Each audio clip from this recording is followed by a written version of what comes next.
السلام عليكم ورحمة الله وبركاته. إن الحمد لله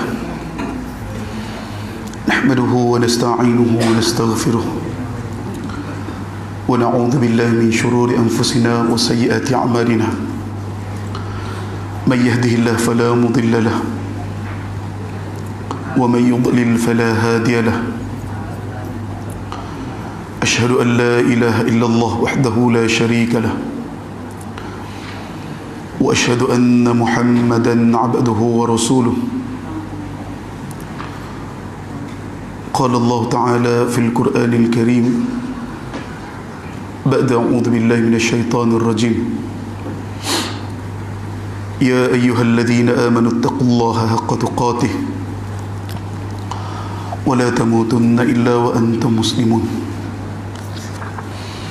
أما بعد. Minggu lepas hari Jumaat kita baca berkenaan dengan tajuk jenis-jenis talak dan juga khul'. Talak khul'. Dan kita dah baca berkenaan dengan pentakrifan yang dimaksudkan dengan khul' dan juga pelbagai hukum khul'. Jadi hukum khul' ni hukumnya adalah harus. Dan khul' ni ia tidak akan berlaku melainkan tebusan ia berbentuk dengan harta. Tebusan yang berbentuk harta ataupun dipanggil sebagai tebus talak. Ia difardukan kepada isteri untuk berikan kepada suaminya. Kemudian dikata jika harta tebus talak itu dimaklum dia disebut, maknanya contoh bini minta supaya tebus talak, jadi tu lelaki kata boleh, ada syarat dia bayar baliklah hamba biar gitunya. Baik, maka wajib untuk isteri tadi serahkan jumlah tersebut kepada suami. Jika sekiranya tidak ditentukan dengan secara khusus, maka khulu' juga dikira tetap sah. Dikira tetap sah. Dan suami dia wajib diberikan mas kahwin mithl. Mas kahwin mithling telah kita sebut sebelum ada ni. Dan jika sekiranya suami ni digunakan lafaz khulu', dia tidak menyebut berkenaan dengan tebusan, dia tak sebut jumlah, dia tu tak apalah dari mana kan kira perut dia sebut, tapi dia guna khulu', tapi dia punya tebusan tadi dia tak sebut. Maka dia kata sini bahkan tu lelaki ni tak mikir pasal harta tadi, tidak terlintas di fikiran dia ni, maknanya untuk minta balik dia punya hantaran dia tadi ataupun mas kahwin dia tadi. Maka dia kata sini ia adalah dikira dengan talak biasa walaupun dia lafaz khul', sekiranya tidak dinyatakan dia punya tebusan. Dia tidak letak syarat pada isteri dia tadi, maka ianya dikira sebagai kiasa dengan lafaz khulu' sahaja. Maka oleh itu ia termasuk dalam jenis kiasa dan jatuh sebagai talak raj'i. Dia macam tak dikira tebus lah, dikira talak raj'i. Raj'i maknanya boleh rujuk balik lah. Dia bukan talak ba'in. Baik. Kemudian ni kita merajaah sikit. Dia kata khulu' ni, al-khulu' tidak jatuh kepada isteri yang belum balik ataupun tidak berakal. Maknanya ialah Allah Subhanahu Wa Taala uji manusia ni. Ada hak kita kata sini mikir laju sikit ada hak biasa sikit, ada hak slow sikit, biasalah. Ada hak straight sama pada juga. Baik, jadi orang hak lagu ni, maka dia kata sini tidak dikira jatuh daripada isteri yang belum balik dan juga tidak berakal kerana tidak berkelayakan untuk membuat sebarang iltizam dan juga sebarang urusan. Namun jika suami ni sebut juga dengan cara tadi, menceraikannya secara khulu', maka talak tetap jatuh, namun dikira sebagai talak raj'i juga. Dikira sebagai talak raj'i. Dan suami ni tidak berhak untuk mendapat sedikit pun daripada mas kahwin tersebut. Tak boleh sikit abuk untuk suami, dengan syarat isteri tadi, baik dia ni yang pertamanya belum balik ataupun yang kedua, maknanya mereka ni ada masalah lah sikit. Maknanya orang guna istilah, orang kata oh dia tu betul sterik, contohlah. Maknanya orang-orang hak kategori ni. Baik. Nombor 3, jika suami menceraikan isterinya secara khulu', maka isteri berkuasa untuk menguruskan diri sendirinya. Bila tok lelaki dah letak syarat apa semua, berapa dia punya mahar dan sebagainya tadi, isteri kena bayar balik, maka bila mana suami lafaz dengan lafaz tersebut, maka isteri ini berkuasa adalah atas diri sendiri. Kalau talak biasa ni, contohlah hamba talak demo, talak satu, hak tu duduk sekali lagi, tak ada masalah. Hak tu boleh kena duduk sekali lagi. Baik. Cuma orang kita ni dia jenis tubik selalu, hak tu masalah lah. Sepatutnya duduk sekali lagi tu kalau talak biasa ni. Maka suami tidak lagi mempunyai sebarang kuasa terhadapnya. Dia tidak boleh rujuk kepadanya dalam tempoh iddah. Ini beza khul' dengan talak biasa. Maknanya khul' ni boleh dikira sebagai talak ba'in, talak yang tidak boleh dirujuk. Jelas lima dia? Talak yang tidak boleh dirujuk. Ada hikmah lah. Allah Subhanahu wa ta'ala tentukan benda ni supaya di antara satu sama lain tidak dipermainkan. Lebih-lebih lagi perempuan. Jadi untuk bela perempuan tadi, ataupun supaya kita kata sini perempuan itu tidak maknanya tidak dinilai berat sebelah oleh seorang. Jadi bila mana sebut khul', dah tetap dia punya jumlah dan sebagainya, ataupun ada cuma tidak ditetap secara khusus jumlah, tapi dia sebut dia mau kena bayar ke hamba, jadi dia tak boleh rujuk dah. Ini beza dengan talak biasa. Dia berbanding dengan tebus talak. Baik. Sebagaimana talak biasa, maknanya tidak boleh untuk rujuk seperti mana talak biasa, iaitu talak raj'i, tak boleh. Maka hal ini adalah kerana khulu' merupakan talak yang tidak boleh dirujuk, dipanggil dengan talak ba'in. Maka sehubungan dengan itu, suami hanya boleh memiliki jandanya semula. Contohlah, bila suami dah lafaz apa semua, maknanya asing dah, tempat duduk dan sebagainya, sebab tak boleh rujuk dah. Cumanya kalau lah suami tadi malam-malam duk main pening apa semua, lepas pada tempoh hadah dah, habis dah hadah, sebab tempoh hadah tu tak boleh rujuk. Kalau dia nak semula, waktu tu bulan, cuma kita klik semula tajuk nikah awal, merisik ataupun tunai lah, bicara mas kahwin baru, hak tu bukan lebih nindak lah. Sebab hak yang jadi khul' ni sebab bini minta, bukan tak lelaki ni.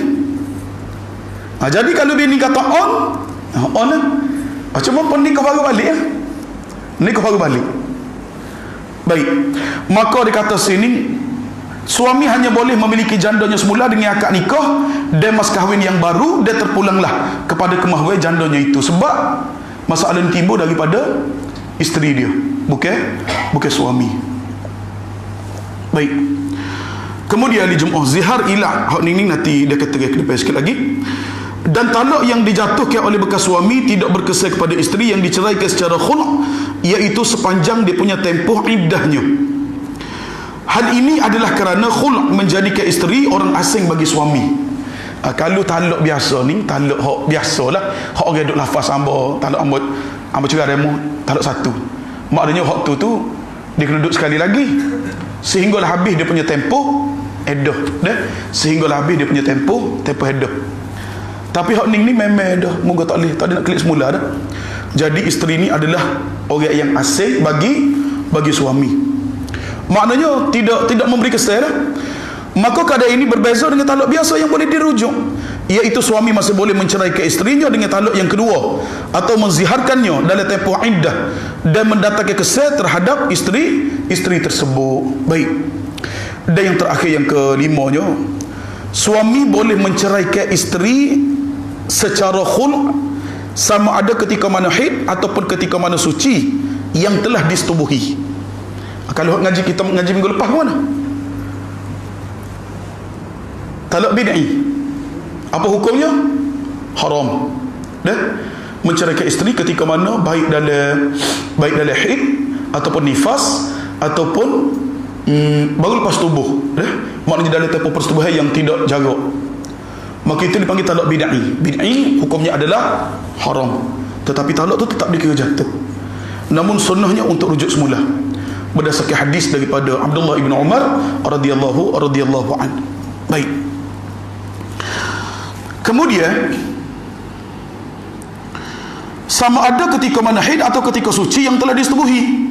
Jadi boleh cerai isteri ketika mana isteri dalam situasi tadi. Sebab ni bini minta dan telah dipersetujui dengan jumlah berapa yang wajib untuk dia untuk dibayar kepada suami. Selagi mana isteri itu orang yang cerdik dan juga mata. Dengan syarat ni lah.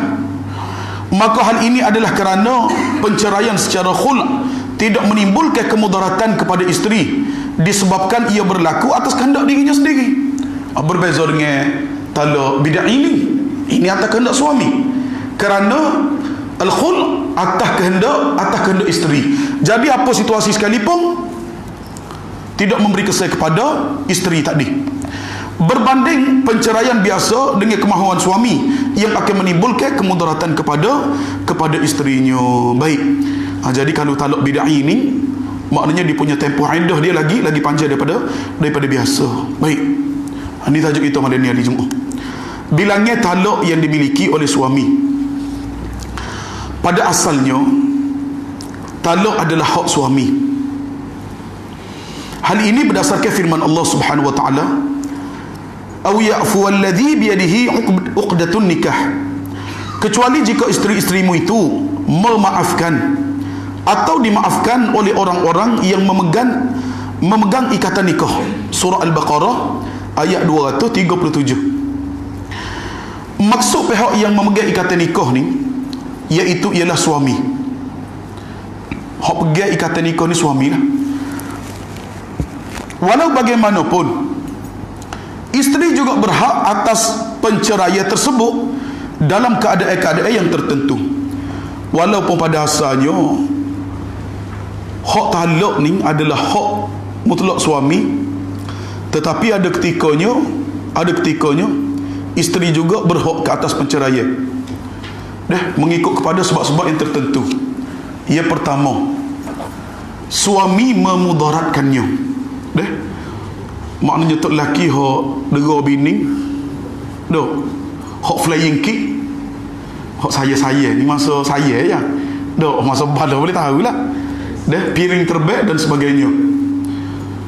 Itu yang pertama. Maknanya kalau suami memudaratkan isteri, maka isteri boleh report lah kepada Tok Qadi. Kedua, suami yang cuai menunaikan hak isteri dan tidak mampu mengatasi masalah mereka ketika itu. Baik. Maka hakim boleh menjatuhkan talak satu berdasarkan kehendak isteri. Maknanya qadi ada hak sini. Sebab berlaku kita kata sini macam apa dia hari Jumaat penderaan dan sebagainya lah. Kes dera dan sebagainya kepada suami. Cuma ramai bini ni minta cerai ni kita lelaki nak bini lain. Jalan. Bini nak atau lelaki nak bini lain, bini minta cerai selalu. Tapi tok lelaki tak semaya be okey pula. Sedih kok. Lagu mana hari Jumaat? Ni kena fikir Baik. Kemudian persoalannya berapakah bilangnya yang dimiliki oleh suami pada asalnya, sebagaimana orang yang berhak untuk menjatuhkan talak. Dalam Al-Quran Allah Subhanahu wa taala menjelaskan dengan berfirman, at-talaqu marratan fa imsakum bima'rufin aw tasrihum bi ihsan, iaitu bermaksud talak yang dapat dirujuki adalah sebanyak 2 kali. Maka setelah daripada itu boleh rujuk lagi dengan cara yang ma'ruf atau menceraikan dengan cara yang baik. Surah Al-Baqarah ayat 229. Firman Allah Subhanahu wa taala lagi, fa in talaqaha fala tahillu lahu min ba'du hatta tankih zawjan ghairah. Kemudian jika si suami mentalaknya sesudah talak yang kedua, maknanya talak yang ketiga, maka perempuan itu tidak lagi halal baginya hingga dia kahwin dengan suami yang lain. Surah Al-Baqarah ayat 230. Kalau khulak tadi dia tak bini tak apa, tak laki nak masuk kita boleh. Tapi kalau dah cerah 2 kali dah kali yang ketiga dicerah sekali pula, maka tak boleh dah berdasarkan Quran ni, melainkan perempuan tadi berkahwin lain dulu. Baik, maka ayat-ayat ini menjelaskan bahawa suami memiliki 3 kali talak. Maknanya 2 kali itu boleh rujuk, kali yang ketiga tak boleh. 2 daripadanya boleh dirujuk, manakala ketiga ialah penceraian yang tidak boleh dirujuk melainkan dengan beberapa syarat yang tertentu. Ini berdasarkan hadis daripada Ibnu Abbas radhiyallahu anhu, anna ar-rajula kana idza talaqa imra'atahu fa huwa ahaqqu bi raj'atiha wa in talaqaha thalathan fa nusikha dhalik wa qala at-talaq marratan. Iaitu bermaksud seseorang lelaki apabila menceraikan isterinya, maka dia berhak rujuk. Jika diceraikan sebanyak 3 kali, maka ia menghapuskan hak untuk rujuk. Ibnu Abbas radhiyallahu an menyebut firman Allah Subhanahu wa taala yang maksudnya yang boleh dirujuk kembali itu hanya 2 kali. Hadis diriwayatkan oleh Imam Abu Daud dan hadis ni adalah hadis hasan. Baik, maka dalil daripada Quran dan hadis dah jelas kepada kita menunjukkan bahawa talak ni 2 kali yang pertama itu boleh rujuk, maka kali yang ketiga tidak boleh dirujuk. Baik, cuma adalah kadang-kadang orang salah faham dah. Dalam radio apa dia dengar Aikim, mula-mula tok lelaki talak untuk kali yang pertama,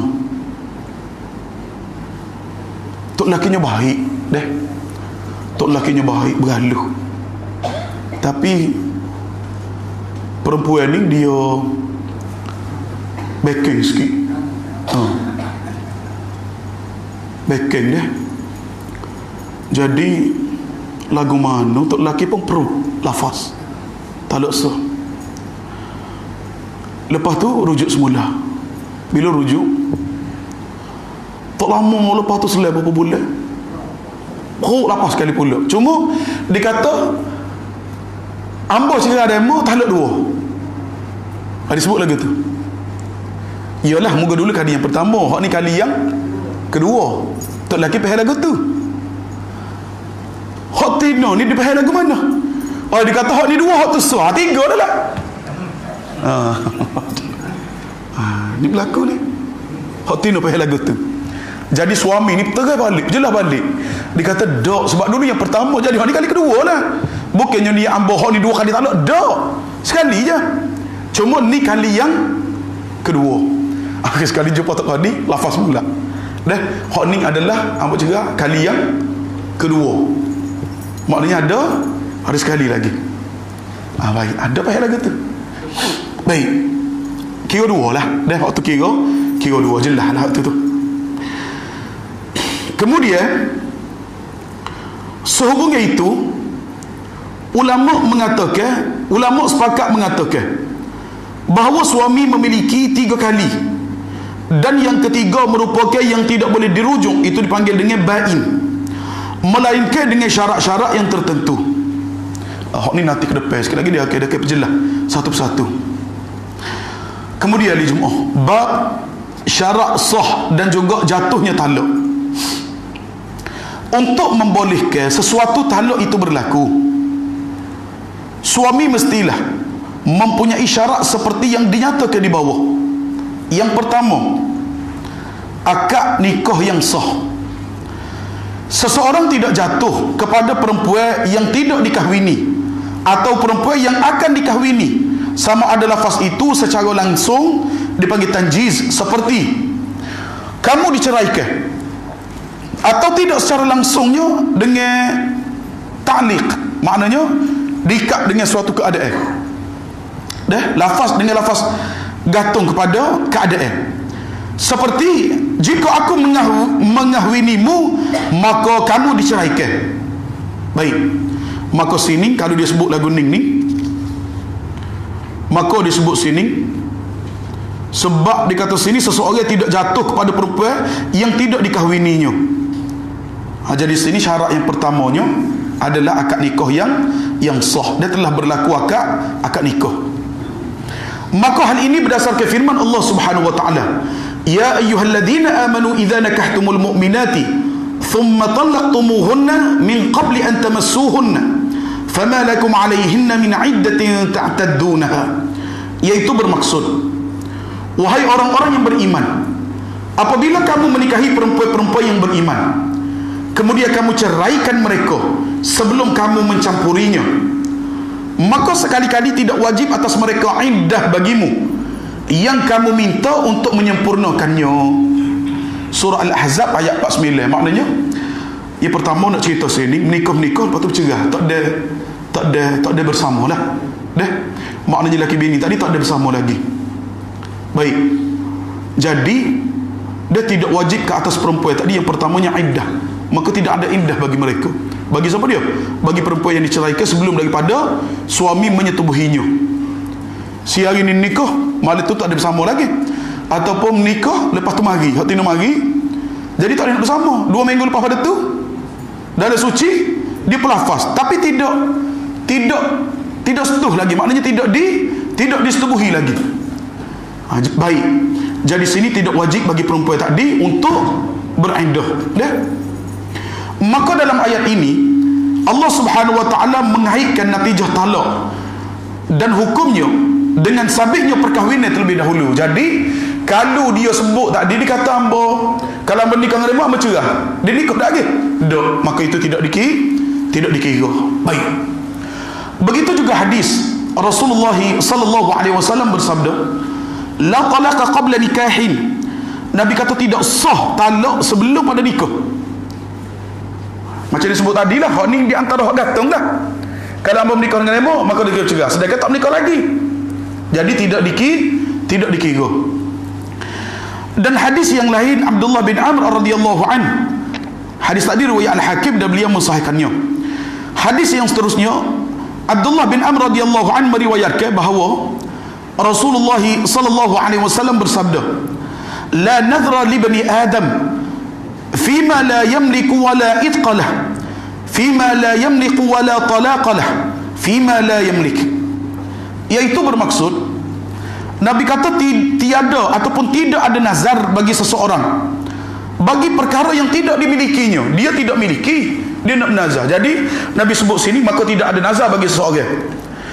Kemudian tiada pembebasan kepada hamba yang bukan miliknya, dan tiada talak kepada perempuan yang tidak dimilikinya. Jadi ayat Quran tadi dia juga dua hadis ni. Hadis ni diriwayatkan oleh Imam Abu Daud dan juga Imam At-Tirmidzi. Dan hadis ni adalah hadis hasan. Jadi menunjukkan kepada kita bahawa lafaz talak sebelum daripada perkahwinan, maknanya talak ni syarat yang pertama diikat dengan akad nikah dulu. Tidak ada pernikahan dan sebagainya, sekalipun dia sebut dengan lafaz ta'liq, maka ia tidak memberi kesan kepada lafaz talak tadi. Baik. Kedua, suami yang sempurna akalnya. Talak yang dilafazkan oleh kanak-kanak, orang gila dan orang yang tidur, maka adalah tidak jatuh. Ia tidur, yang mengigar lagu mana, dia lafaz talak. Mimpi ke lagu mana. Hal ini berdasarkan hadis daripada Ali radhiyallahu an, bahawa Nabi sallallahu alaihi wasallam bersabda, rufi'al qalamu an thalathatin, 'anil naimi hatta yastayqidh, wa 'anis sabiyyi hatta yakbar, wa 'anil mubtala hatta yabra. Dia banyak lafaz dah. Ada yang wa 'anis sabiyyi hatta yahtalim, wa 'anil majnuni hatta yaqil. Pun ada juga. Maksud lebih kurang sama lah. Nabi kata tidak dikira perbuatan daripada 3 golongan. Maknanya kita tak boleh nak ambil kira orang 3 golongan ni. Yang pertama iaitu orang yang tidur sehingga dia terjaga, barulah boleh ambil kira. Dia kecek dalam keadaan dia sedar, dia jaga. Kedua, kanak-kanak sehinggalah dia balik, dan orang gila sehinggalah dia waras, baru boleh ambil kira. Hadis diriwayatkan oleh Imam Abu Daud. Termasuk dalam hukum ketiga-tiga golongan ini ialah orang yang lupa dan orang yang jahil tentang lafaz yang diucapkan. Walaupun demikian, dakwaan lupa dan jahil itu tidak boleh diterima kecuali dengan keterangan dan juga bukti. Kena ada bukti lah. Disebut dengan tidak dalam keadaan lupa ataupun mungkin dia jahil dengan tersebut, jadi hak ni tak padas. Sebab kalau tak, orang akan pemain benda ni. Jadi dengan syarat adanya keterangan-keterangan dan juga adanya bukti. Baik. Kemudian maknanya ni di antara syarat dan juga syarat sah dan juga jatuhnya talak. 2 syarat. Akad nikah yang sah dan juga suami yang sempurna dia punya akal. Kemudian tajuk baru, talak orang yang mabuk. Orang yang mabuk ni talak dia nak kira lagu mana? Sehari 2 ni hama mabuk ya. Dia tepuh orang, dia tepuh kereta apa? Tak ada bunyi mana lagi ni. Baik. Ia melibatkan nyawa dan sebagainya. Sepatut kena ada tindakan tegas lah. Sebab dalam Islam pun titik berat benda ni. Dalam bab diat.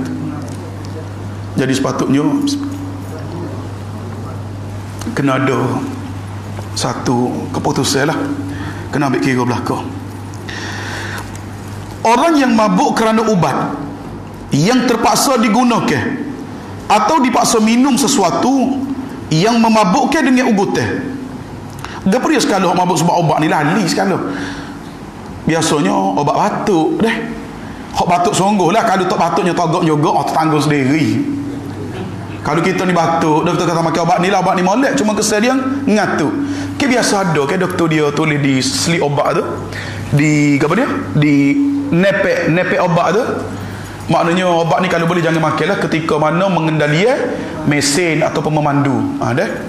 Baik.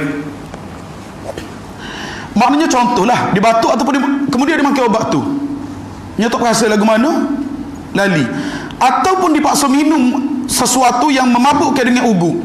Maknanya kalau dok jaga dia mau kena tak kalau lagu mana bunuh kau, contohlah. Atau sesuatu yang memabukkan dimasukkan ke dalam perutnya, maka hukumnya sama seperti kanak-kanak, orang yang tidur atau lupa disebabkan wujud uzur syar'i dalam semua keadaan berikut. Jelas dia maaf. Maknanya benda yang memang dia kena makan benda tu, bila makan ada kesan pada dia, pada akalnya, ataupun dipaksa. Baik. Sementara mereka yang mabuk dengan sengaja, hak ni cari nyakit. Hak ni cari nyakit. Doktor sendiri macam-macam lah. Orang guna gas pahit, nyagi isak gas. Sabar. Baik. Dengan sengaja tanpa uzur syar'i, maknanya memang pai perangai dia lagu tu dah. Maka tengok talak yang dilafazkan jatuh sama seperti mana hukum talak bagi orang yang berakal. Kira jatuh. Sebab ni dia sahaja dicari. Sebagai balasan kerana sengaja minum minuman yang memabukkan. Baik. Ia minum lagu mana, ia behel-behel jadi binding ni bila tengok tok lelaki kelik nana nano, orang luar kata Terengganu nano, Kelantan nana. Jadi Bini ni pun duduk kabel dia. Mengabel ni jenis pening juga. Abel dia tak ada pun duduk dalam pening. Tadi lapar. Ambil kira. Sebab nyakit tu dia cari. Deh. Hal ini adalah kerana orang yang mabuk adalah mukallaf, yang bertanggungjawab atas segala perbuatannya. Bahkan para sahabat juga sepakat mengatakan, tengok deh, para sahabat sepakat kepada dia ni. Lafaz yang diucapkan ketika mabuk, ketika tuduhan berzina, iaitu qazaf, dituduh orang, dia mabuk, dan seumpamanya maka dia ambil kira. Maka kalau tak betul dengan tuduhan dia tadi, kena pihak balik lah. Ni di antara yang disepakati oleh para sahabat. Orang yang membuat tuduhan ketika mana dia dalam keadaan mabuk ni dia dia buat, dia cari sendiri. Baik, jelas lima dah perbezaan di antara mabuk dengan mungkin dia terpaksa, dan juga mabuk dia cari penyakit. Kemudian di Jumaat, tajuk seterusnya, suami bebas membuat pilihan. Tidak jatuh talak bagi orang yang dipaksa. Orang yang kena paksa ni tidak jatuh talak, walau bagaimanapun. Paksaan tersebut mestilah dengan syarat-syarat yang berikut. Ada kes temu dengan Jumaat. Ahli Jumaat mari cerita tajuk bini ni minta cerah, minta pisah. Dia mari berjumpa, dia kata, hamba ustaz, lama hamba duk tak lama bini minta, minta tak berhenti. Lepas tu lagu mana ustaz? Anak kata, kalaulah benda tu memberi kesan kepada dia disanggup untuk tebus talak, lepaslah. Takut jadi sebuah hadis kita baca bawah ni ke, kisah seorang sahabiah mari bertemu dengan Nabi, dipuji akhlak sahabat tadi, tapi ada sebab lain. Ada sebab lain. Dia takut dia maknanya tidak dapat melakukan yang terbaik dan sebagainya, maknanya ada sebab lah, sehingga diminta untuk pisah. Jadi Nabi tanya sahabat tadi, menurut dia masa dikahwin ni, sahabat beri kepada dia kebun. Nabi tanya, kalau lagu tu nak pergi balik dah kebun, kau dia pergi kebun. Jadi sahabiah terjawab, dia kata, boleh, aku bagi balik kebun. Jadi Nabi sebut kepada sahabat, Nabi kata cerahlah dia dengan talak satu. Dia perempuan tadi beri balik dia punya kebun tadi, tanah tadi. Jadi kita sebutlah kalau dia sanggup untuk tebus talak, dia nak bayar. Sebab geng duk minta, lama dah duk minta, lepaslah. Cumanya mungkin dipikir panjang kali, anak-anak pun tengah dah besar. Alhamdulillah boleh bertahan sampai hari ni. Banyak tahun dah, 3 tahun dah boleh bertahan, ada deh. Baik, maknanya kita suami ni tengoklah lagu mana hak sepatut untuk buat keputusan tadi lah. Dalam situasi tadi, minta pandangan-pandangan orang. Kita kata sini mungkin dengan cara bicara mesyuarat, mungkin ada hikmah di sebalik keputusan tersebut. Baik, kemudian di Jumaat, walau bagaimanapun paksaan tersebut mestilah dengan syarat-syarat yang berikut. Maknanya dengan paksa pun ada syarat, hak tidak dikira jatuh. Paksaan itu memang tidak berhak dilakukan.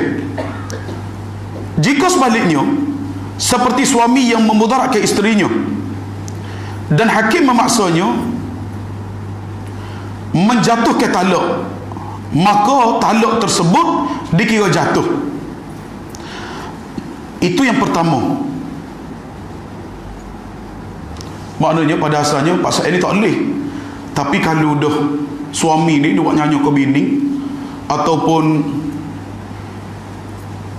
kalau sebaliknya tu syukurlah bini buat nyanyi ke lelaki pada juga. Baik. Jadi isteri tadi boleh bertemu dengan taqadi, dan taqadi akan memaksa untuk menjatuhkan talak kepada suami. Maka pada masa tu jatuh dengan bersebablah Dia sebabnya suami tadi memudaratkan isterinya, waknya ke bini.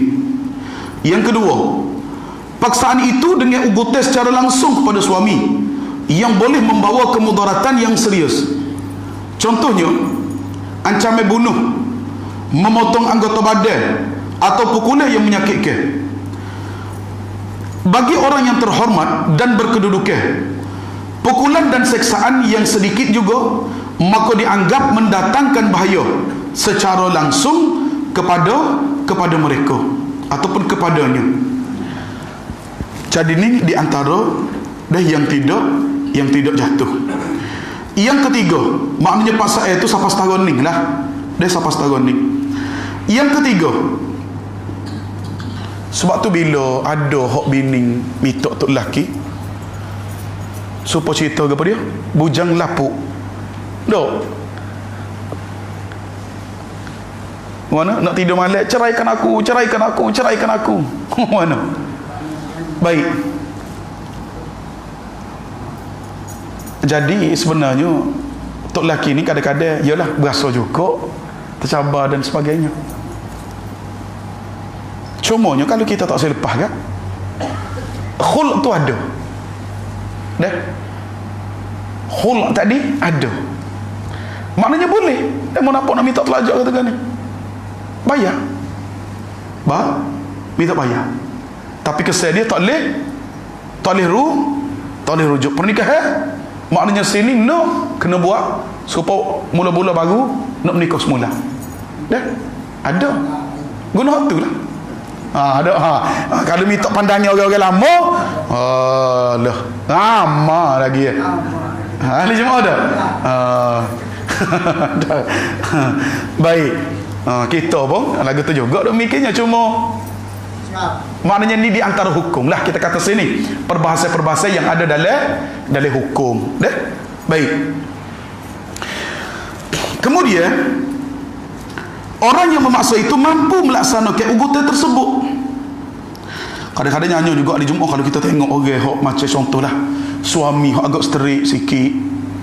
Jadi kita selaku sahabat ataupun selaku ayah, selaku anak beranak, jadi bila nampak perkara ini berlaku, contohlah suami isteri yang buat pada suami dengan cara tadi, moga tahu tok lelaki ni jenis betul sterik ya, nyawa uduh dan sebagainya. Jadi sepatut kita orang keliling ni kena nasihatlah kepada suami tu. Nasihat kepada perempuan tadi dan juga kepada suami. Apa jalan yang terbaik untuk selesaikan dia punya permasalahan rumah tangga dia tadi. Sebab kadang-kadang orang sterik ni tak ada arah nak mikir. Dia tak ada arah nak mikir dia pun. Baik. Hal ini berdasarkan hadis Rasulullah sallallahu alaihi wasallam bersabda, la talaqa wa la ataqa fi ighlaq.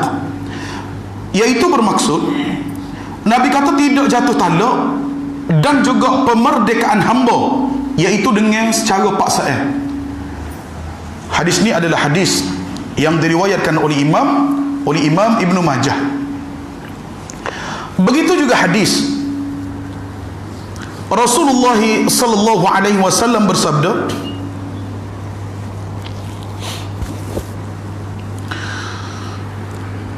Inna Allah tajawaza an ummatil khata' wan nisyan wa mastukrihu alaih.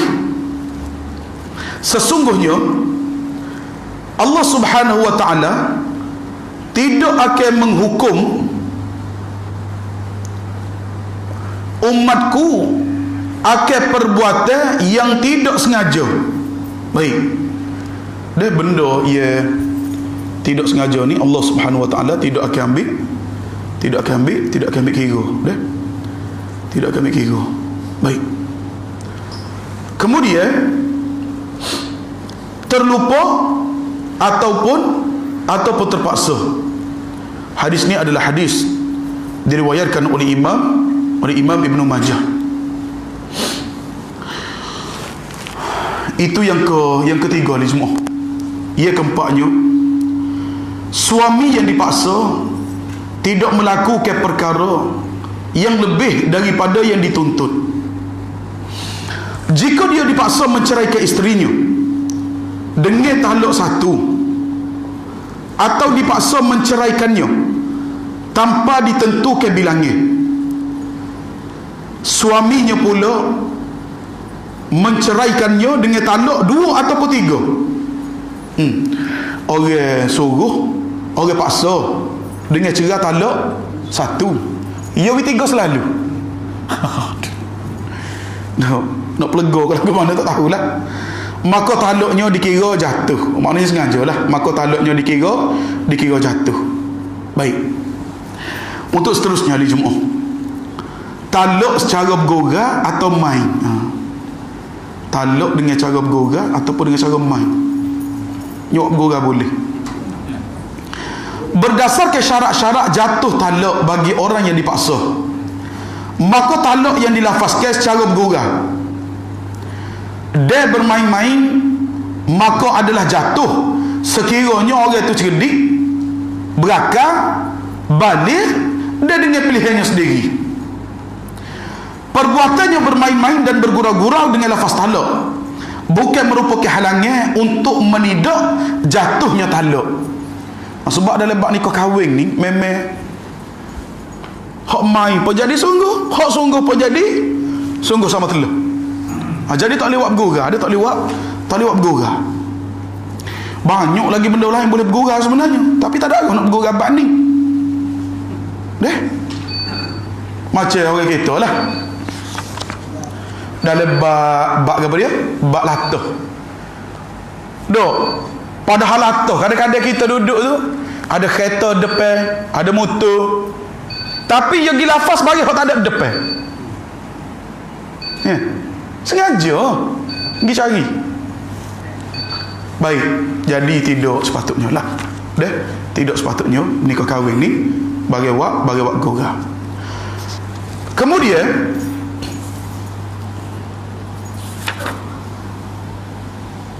hal ini berdasarkan hadis daripada Abu Hurairah radhiyallahu anhu bahawa Rasulullah sallallahu alaihi wasallam bersabda, "Thalathun jidduhunna jiddun wa hazluhunna jiddun, an-nikahu wa talaqu wa raj'ah." Nabi kata 3 perkara yang jika dilakukan secara bersungguh-sungguh maka akan menjadi benar, dan jika dilakukan dengan bergurau maka juga menjadi benar, iaitu nikah, talak dan rujuk. 3 perkara. Maknanya bagian ni tak boleh buat main bergurau, dia tak boleh buat main bergurau.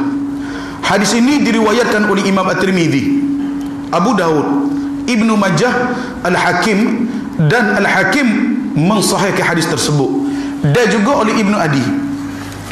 Baik, seterusnya di Jumaat, cara talak yang disyariatkan. Talak boleh dilakukan dengan pelbagai cara. Contohnya, menghimpunkan beberapa talak dengan sekali lafaz, atau menyebutkan secara berasingan. Itu yang pertama. Yang kedua, talak yang dilafazkan secara langsung atau tidak langsung. Maknanya tidak langsung ni dengan cara ta'liq. Dengan ta'liq. Seperti mana masa kita baca tu lafaz ta'liq tu kan, dengan tu email lah, dengan syarat-syarat tertentu ataupun berserta dengan pengecualian. Baik, itu 2 cara talak yang disyariatkan. Namun bagaimanakah cara talak yang paling utama? Hak molek lah, hak molek. Sebab hadis kisah Abdullah ibn Umar yang berlaku pada isterinya pun, bila mana dia lafaz cerai kepada isteri dia, dalam isterinya ni dalam keadaan haid, Nabi lari dan Nabi suruh rujuk semula, tapi lafaz tu dikira jatuh, tapi Nabi suruh rujuk balik. Rujuk balik. Itu di antara yang terbaik lah. Itu di antara yang terbaik. Cara talak yang paling baik menurut syarak serta bersesuaian dengan hikmah disyariatkan terbahagi kepada 3 peringkat. Yang pertama, menceraikan isterinya dengan talak 1 dalam keadaan isteri yang suci daripada haid dan juga tidak disetubuhi. Apabila suami menyesal atas tindakannya, maka dia boleh rujuk kepada isterinya semasa tempoh iddah. Mugaidah ni duduk sekali lagi, dia lafaz baru lafaz talak satu, contoh. Boleh duduk sekali lagi dalam serumah. Banyaklah hikmah dia sebenarnya. Moga sekala ada orang jom masuk, ada orang buat air, klik-klik masjid dok, kucai kopi cecah sekut tawar. Orang lain ni kena kucai sendiri. Mana ni tak terbik. Dok, duduk 3 malam tak boleh nak pergi dah. Mana ni cuma ada 3 malam tu pakai pening dah. Hikmah lah. Sebab tu sebaik-baik talak satu dulu. Kita ni panah baris setara mana, so dulu selesai dah. Orang tino lafaz syirah ni berat bagi mereka. Kalau so tu berasa berat dah, usah kau tengok. Melainkan kalau hak minta tu suku dah. Hak dalam bakhul tadi tu hak tu suku. Sebab tu memang dia minta. Hak ni hak kita jatuh hukum ni. Jadi kalau kita tengok balik sini, buat dengan cara ni, kadang-kadang kita ni nak marahnya masa tu je. Esok tu tak marah dah, esok tu menyesal dah lah. Esok tu menyesal dah lah. Baik. Jadi bila dalam keadaan dia cerah bini dia dengan talak satu dalam situasi isteri lagu tadi, maka sini kita boleh rujuk untuk kali yang seterusnya. Baik. Kedua, jika suami ingin menceraikan sekali lagi, maka dia boleh melafazkan talak yang kedua. Maknanya lepas pada rujuk tadi, dia rujuk, lepas tu nak lafazkan lagi kali yang kedua. Dua. Maka selepas itu suami masih lagi memiliki satu talak yang sekiranya dilakukan pada kali yang ketiga, maka ia menjadi yang tidak boleh dirujuk semula. Maknanya sini dipanggil talak bain. Dah? Melainkan selepas pada bekas isteri itu berkahwin lain dengan perkahwinan yang sempurna menurut syarak. Maknanya suami isteri bekas isteri tak menikah, dia juga bersama. Maknanya kita kata sini menikmati di antara satu sama lain dengan suami yang baru tadi. Itu syarat. Baik. Hal ini berdasarkan firman Allah Subhanahu wa taala, "At-talaqu marratan fa imsakum bima'rufin aw tasrihum bi ihsan." Talak yang dapat dirujuk adalah sebanyak 2 kali. Setelah itu boleh rujuk lagi dengan cara yang ma'ruf atau menceraikan dengan cara yang baik. Baik. Surah Al-Baqarah ayat 229. Untuk yang seterusnya hari Jumaat, talak 3 dengan sekali lafaz. Ambo cerah sebanyak awan di langit. Dia setayuh banyak selalu. Buih di lautan, pepasir di pantai. Hal ini insya-Allah kita akan sambung pada minggu hadapan dah, insya-Allah kita akan bawa lah perbezaan pandangan di antara ulama. Sebab sini ada perbahasan. Hak dengan 3 kira jatuh, 3 selalu pun ada, walaupun itu talak yang pertama. Hak kata dak, walaupun dia sebutlah banyak mana, maka baru kat sekiranya itu yang pertama, maka itu baru dikira talak satu. Hak ini insya-Allah kita akan sambung pada minggu hadapan sekali dengan ta'liq. Dengan ta'liq. Contoh dia kata bila mana matahari naik pagi esok, dia nikah dah ni, maka cerahlah kita 2, talak 1. Matahari apa tu esok? Ini dipanggil ta'liq. Dia dipanggil ta'liq. Jadi kita kata sini hari Jumaat, inilah sedikit sebanyak dia berkenaan dengan bab talak, dia punya pembahagiannya. Jadi kita kata sini ialah kali kita ni kali pertama dengar, kadang-kadang tak ada nak ingat sebenarnya banyak pecah banyak dalam bab semaya suku. Sebab ustaz mengajar bab semaya, ustaz mengajar baru habis bab semaya, baru nak masuk bab puasa, ustaz pun tak sihat, panggil ustaz lain mari mengajar bab semaya pula. Ustaz tu mengajar kena pindah gipeh, panggil ustaz lain bab semaya pula, hak tu lagi tu. Jadi bab nikah ni mungkin ni kali pertama kita dengar siapa Z. Jadi tak ada nak ngam bab banyak betul.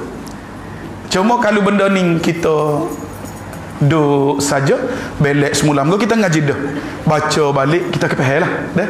Kita kepehel dia punya pembahagian taluk tadi. Jadi kalau bab nikah ni kita ngaji supaya hok bab semaya gitu, alim belaka sebenarnya. Dah, alim belaka. Jadi hok sebab kita kata sini hok jadi payah. Kadang-kadang orang jadi fed up lah. Sebab dia berasa macam banyak rupanya bab nikah dia punya pecah taluk tu saja jeng dah mikir. Tak perlu jeng. Kalau kita perhati balik mudah lah. Kalau kita perhati balik mudah. Sebab taluk asalnya dia ada taluk raj'i dah, dia ada taluk ba'in. Taluk raj'i, taluk hak boleh klik semula. Taluk ba'in, taluk hak ba'in, taluk hak tak boleh klik dah. Lepas tu taluk raj'i, dia ada sunni, dia ada bid'i. Ni dia punya gapo dia macam pecah-pecah dia. Jadi kalau pecah, maknanya kalau ada orang boleh buat satu pecah, maknanya lagi mudah lah untuk kita faham pembahagian taluk tadi dah. Jadi kita kata sini hari Jumaat, maknanya kalau ada tempat lain pengaji bab nikah pun kita kena duduk lah, sebab ni baru kitab baru, luas lagi perbahasan. Hak ni dibawa di antara hak paling mudah lah. Link ni di antara hak paling ringan perbahasan, sebab dia tak cerita banyak perselisihan. Dia cerita sejalan saja. Kalau ada selisih besar pun dia cerita sikit. Lepas tu hak lain dia straight saja. Kalau hak lain masuk perbezaan pandangan tadi yang menyebabkan kita kata sini kadang-kadang Tok Qadi ni dia tengok daripada banyak sudut untuk menyelamatkan satu-satu perkahwinan daripada bercerai. Dia ke ikhtiar lagu mana cara nak selamat tadi. Tak boleh nak pergi telajak dah. Nak kehek ni tak boleh, nak kehek ni tak boleh. Barulah dikira jatuh. Sampai setara itulah maknanya qadi nak jaga untuk sebenarnya supaya tidak berlaku kita kata sini penceraian. Dia juga menyebabkan hak anak-anak terabai. Dahsyat ni semua. Hak anak-anak ni kita tak bincang lagi. Pengabaian hak anak-anak bila mana laki bini cerai, suami mengabaikan tanggungjawab anak. Ni saya esok jawab lah. Dia kadang-kadang bini ni dia jadi macam fed up dah. Turun naik mahkamah pun memang tu laki tak degi. Memang tu laki hati kerah nak kata orang okay. Moga beranak pandai. Yalah sebab dia lah juga beranaknya. Tapi dalam mak nafkah tadi tak sebui. Jadi kita kata sini ini di antara dituntut esok. Hak nafkah kepada anak tadi. Sebab bila mak dia menikah lain, ayah tiri tak menjadi kewajipan untuk anak-anak tadi tu. Dia menjadi kewajipan kepada ayah ia pertama nung. Sebab tu kena beringat. Sebab tu kena beringat. Maknanya sehingga anak-anak dia ni boleh berdikari sendiri. Kadang-kadang orang agama pun terlibat benda ni. Banyak cerita. Bukan orang awam saja, orang agama pun ada terlibat juga dalam masalah tidak memberi nafkah dia kepada anak-anak yang dalam tanggungan dia, yang bawah jaga isteri. Jadi kita kata sini benda ni kita kena jelas lah, supaya dan mudah-mudahan kita kata sini bila kita tahu berkenaan dengan hukum hakim secara rinci dalam masalah ni, paling tidak kita tahu mana yang bersalah dan juga mana yang tidak dikira bersalah, mana yang dipertanggungjawabkan, mana yang tidak dipertanggungjawabkan. Mudah-mudahan supaya kita ni tidak mendapat ancaman daripada Allah ketika mana berada di hari akhirat kelak. Untuk akhirnya hari Jumaat, aku qouli hadza wa astaghfirullah azim li wa lakum. Wassalamualaikum warahmatullahi wabarakatuh. Wabarakallahu fikum. Subhanakallahumma wa bihamdik asyhadu an la ilaha illa ant astaghfiruka wa atubu ilaik.